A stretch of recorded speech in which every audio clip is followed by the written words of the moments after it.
আলোচিত সমালোচিত চিত্রনায়িকা পরিমণি এখন টক অব দ্য কান্ট্রি, কারণ বিতর্কিত এই নায়িকার সঙ্গে অনৈতিক সম্পর্কের জেরে চাকরি হারাতে চলেছেন গোয়েন্দা গুলশান বিভাগের সাবেক এডিসি গোলাম সাকলায়েন। তাকে বাধ্যতামূলক অবসরে পাঠাতে সুপারিশ করেছে স্বরাষ্ট্র মন্ত্রণালয়ের জননিরাপত্তা বিভাগ।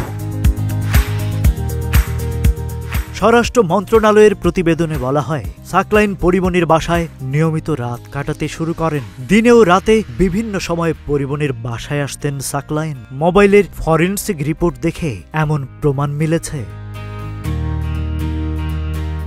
এসব ঘটনা নিয়ে চুপচাপ ছিলেন পরিমণি। শুধু ফেসবুকে একটা পোস্ট দিয়েছেন, লিখেছেন bye bye Russell's viper, welcome Pori Moni. কিন্তু এবার গণমাধ্যমে মুখ খুললেন এই লাশময়ী।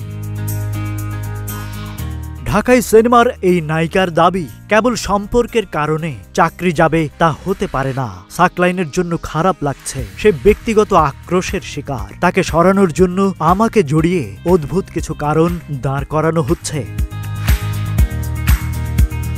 গণমাধ্যমে দেয়া সাক্ষাৎকারে পরিমণি বলেন, সাধারণত যে ট্যালেন্ট সফল হয় তার পেছনে অনেকেই লেগে থাকে, এটা নতুন কিছু নয়। নিঃসন্দেহে সাকলায়েন একজন ট্যালেন্ট ও সফল মানুষ, ওর পেছনে অনেকে হয়তো লেগেছিল। তার এখনকার বরখাস্ত হওয়ার ব্যাপারটা খুবই অদ্ভুত। সাকলায়েনের প্রতি নিঃসন্দেহে অন্যায় হয়েছে।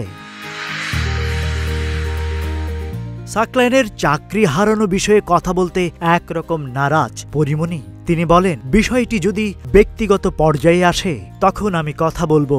এখনো মনে হয় না আমার কোনো কথা বলার দরকার আছে, যেহেতু তার বিষয়ে আমি এখন পর্যন্ত কিছু বলিনি।